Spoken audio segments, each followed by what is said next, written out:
নমস্কার বন্ধুরা, লক্ষ্মী কুটিরের রান্নাঘরের পক্ষ থেকে সবাইকে অনেক অনেক স্বাগত।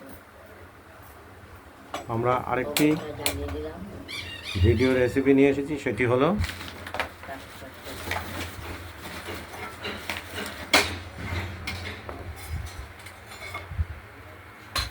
নাজনের ডাঁটা। এই নাজনের ডাঁটা কেটে আমরা রেডি করে নিয়েছি মাছ ছাড়িয়ে।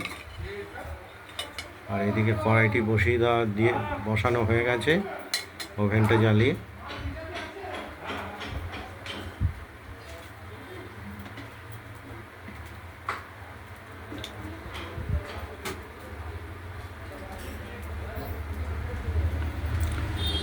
তেল দিয়ে দেওয়া হলো কড়াইতে।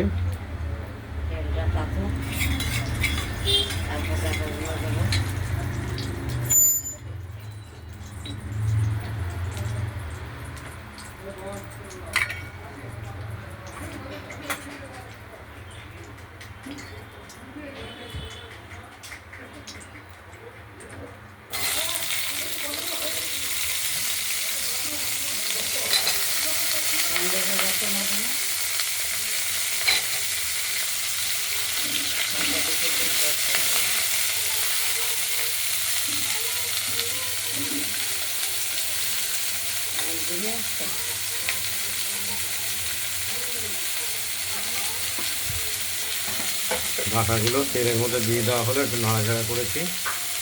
আর পরিমাণ মতো লবণ দেবো।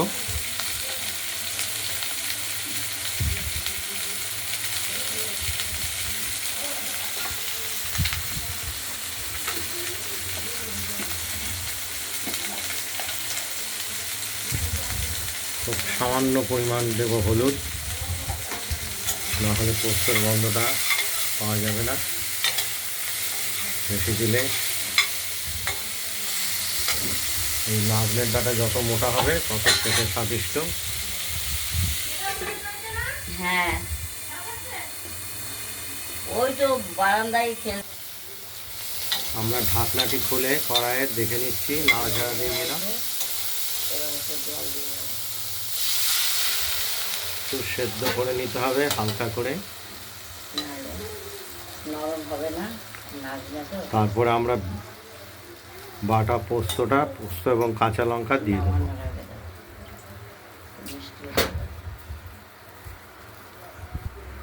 আমরা স্বাদ মতো চিনি দিয়ে দিলাম মিষ্টির জন্য।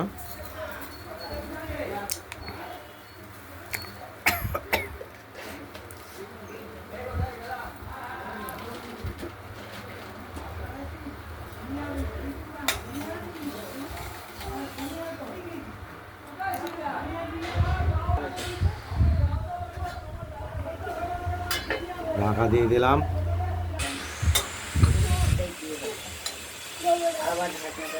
নাড়াচাড়া দিয়ে আবার ঢাকা দিয়ে দিলাম।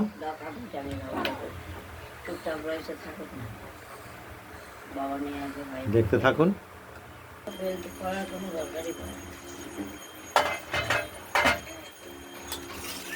টাকাগুলো নেড়ে দিয়ে আবার সেদ্ধ হয়েছে না খেতে, এখনো সেদ্ধ হবে।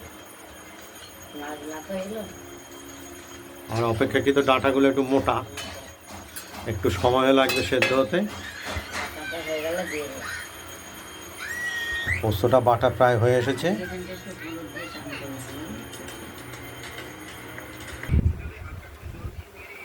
ওই ঢাকনাটা খুলে দেখে নিলাম, বাটাটা সিদ্ধ হয়ে এসেছে প্রায়।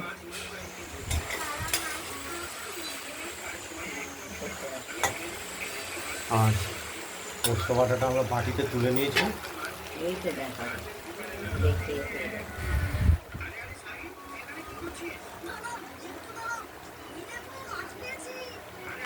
এই নাজনের ডাঁটা পোস্ত কাঁচা লঙ্কা বাটা দিয়ে চচ্চড়ি একটু হেভি, খুব দারুণ টেস্টফুল একটা খাবার।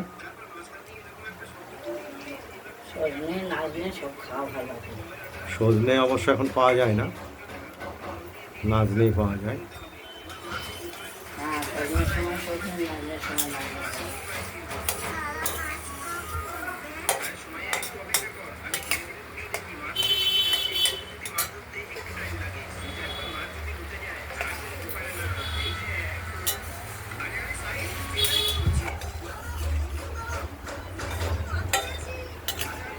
পোস্ত কাঁচা লঙ্কা বাটা দিয়ে নাজনে ডাঁটার চচ্চড়ি।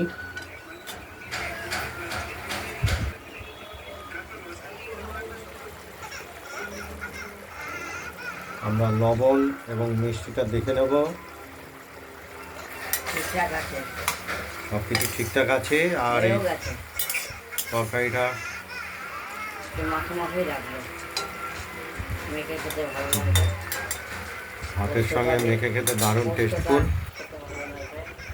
ওভেনটা নিভিয়ে দিলাম, হয়ে গেছে।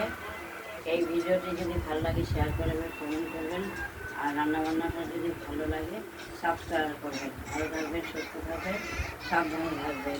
আজকের মতো টাটা। নমস্কার।